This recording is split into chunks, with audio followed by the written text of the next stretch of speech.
The T110E5 is an American Tier 10 tech tree heavy tank, and currently it's pretty lackluster. I wouldn't say the tank is bad, it can definitely get the job done, but there's a lot of tanks like the Type 71 or the IS-4 that can just get the job done a lot easier. However, in Update 9.1, the E5 is getting a huge list of changes that we're going to be talking about and seeing what is good and what is bad. So the maximum speed will be increased by 5 kilometers per hour. That's great. So it's losing super speed boost and gaining top speed. Actually, I'm really happy about that. Currently, the E5's top speed is 37 kilometers per hour, so next update, it's going to be able to reach a top speed of 42.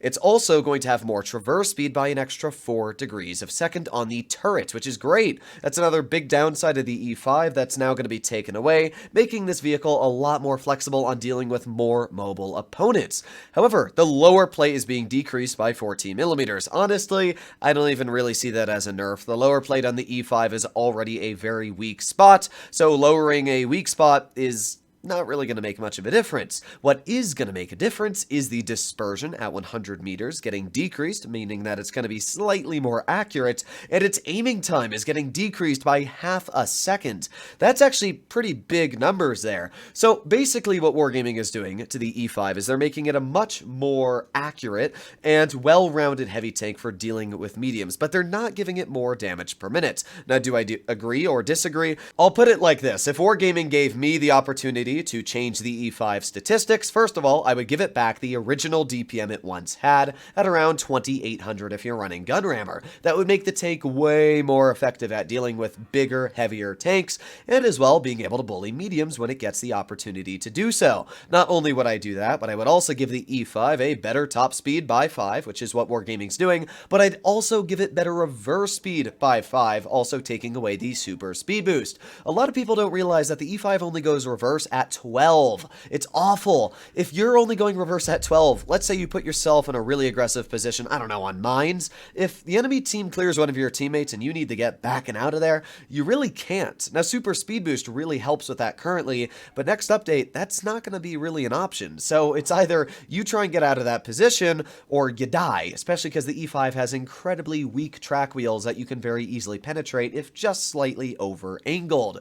But those are the changes I would make to the E5. Just make it the old E5, but a little bit more mobile. However, Wargaming's taking a bit of a different route here. They're making it a bit better on the traverse speed for the turret, which is great. It'll deal with mediums a lot easier. But its gun is going to be amazing. Its gun already has a 3-second aiming time, which is great. 3 seconds is incredibly fast. And the fact that it's getting a 0.6-second decrease means that it's going from 3 seconds to 2.4. This tank is going to aim in almost as fast as a WZ-121, but its dispersion is also going from 0.317 down to 0.315. Not a huge difference, but every number does help. So yeah, the E5 is going to be such an accurate vehicle next update. Now, we did get tapped by the WZ-113, but I can tell you next update with the increased top speed probably wouldn't have been. So we got the E5, not the E5, the 57 heavy, and wow, just getting slapped right in the hatch. Okay, I guess my tank's armor is just not going to work today.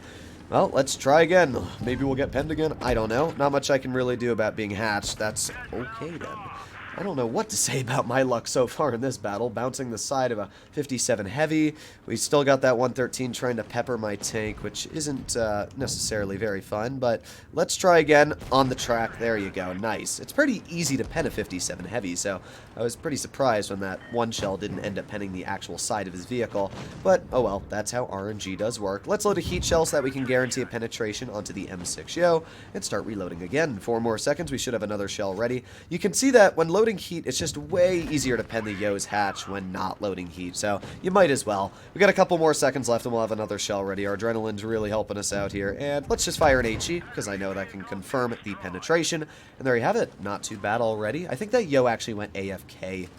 Might be wrong on that, but I do think he actually did. Nice shot into the side of the WZ-113, and let's start backing up. I don't want to be clipped by a 57 heavy, but also the entirety of the enemy team is basically flanking us, which is a pretty big problem. I'm in a tunnel that WZ-113, though. That guy seems like he knows what he's doing. He's hit quite a few nice shots on our vehicle already, and I don't want to be hit by those shots. So let's go for another shell into his vehicle right there. We've taken 1,200 hit points off of his tank already, and the 57 Heavy has also taken a nice chunk off of his tank. 3 more seconds left, and maybe we'll be able to squeeze one more out. Yeah, there you go. You can see while the DPM on the E5 may not be good, you can still get some nice shells out with this tank.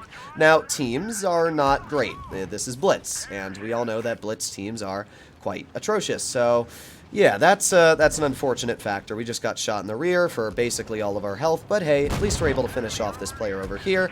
We did get shot by the standard B, and I am stuck.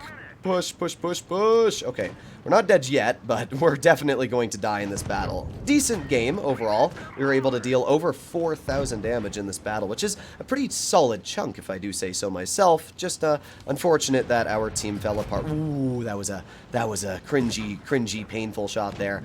But oh well, we're gonna be killed. Oh wow, we didn't get killed. Okay, looks like Wargaming felt bad that that shell missed, so they gave me one more opportunity to get that shell out. So we were able to deal 4,500 damage in total this game, and try the best we could. Now, we definitely did our job, and you can see the E5 is pretty good at what it can do. Its gun's already very accurate. Its DPM, while it may not be great, still gives you the opportunity to get out some pretty easy shots when you can.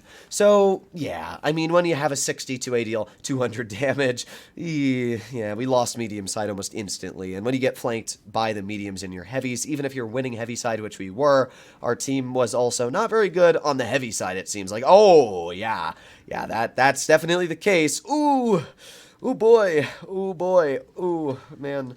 The only player I actually had as a bit of support on heavy side was our tier 9 VK45 Wotb. But that's just Blitz. Sometimes you get battles like that, and let's be real, that battle was a loss the moment I loaded in. Thankfully, we were able to at least get a decent chunk of damage out, but yeah, unfortunate. So, we're going to go, obviously, to base C, our player on the team that shouted C a bunch of times. Definitely a player that at least understands where to push. We have a VK7201K, a Grill 15, and the Grill apparently doesn't know where he's driving. Oh boy, already a team that doesn't know what to do on the simplest map in the game. Drive to C. Oh boy, I don't know why players do this, but either way, we're gonna drive to base C. What does the enemy team have? An E100, 57 Heavy, WZ113. Okay, so they got a decent chunk of hit points on their team, especially when it comes to heavies. And we probably just flat out lose this again. They've got 3 mediums, and we don't, which is a problem, especially because the rest of our team isn't even going this way.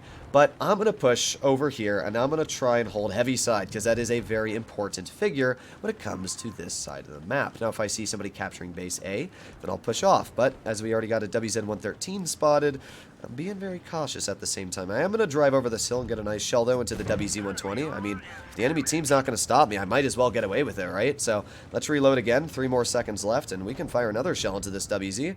There you go. Another nice tap, and look at that. We've already cleared an enemy opponent. Unfortunately, we've also lost one of our teammates in the process. So we got the 140 off to the side. We also got the Vickers CR, who I want to aim in an HE on, and there you go. Nice HE. Able to basically cripple that Vickers. What the heck is this battle? Seriously, what is going on in this game? Alright, well, let's get a shell into the Vickers. Oh, my gun, if you notice there, just at the last moment bumped up, which unfortunately caused us to miss the shell, but not too bad overall. So let's push up. The Vickers will hopefully die. I mean, if the dude doesn't, I'm just going to pull over here. Let's get a nice shell into the WZ113. Nice pen as well. And now let's continue pushing up. I really just want our 121 to clear the guy, but he's struggling. He is definitely struggling to clear that to player. So we got the 57 Heavy. Nice shot into his tank. Oh boy, but 57 Heavies are not the most fun to deal with. And I'm trying to wedge my hull down here so that this 57 has a harder time penetrating our weak spots. And yeah, it definitely worked. When it comes to players like him at his skill level, you can get some nice bounces as long as you understand how to angle your hull. It's not bad. We got the 113 right here, and because I want damage and because his tank's got such bad DPM, I'm going to go for that 113. Nice shot there, and with one more penetration, we should easily be able to break the 3,000 damage area. So Conway, he's doing some stuff, but I don't really care too much. Let's aim at a shell right on this guy's lower plates. Thank you. And now we can continue trying to hide our weak spot of a lower plate from this Conway, which is exactly what we were able to do. A lot of people don't realize that the E5 is actually quite good at ramming, although that was a bad shot for me, if I'm going to be completely honest. I could have just aimed that a bit better. But all good. We're still alive, which is good news, and even though this convoy might be able to connect the shell into our vehicle, he's also going to lose a very hefty chunk from that VK-72, and another hefty chunk from me.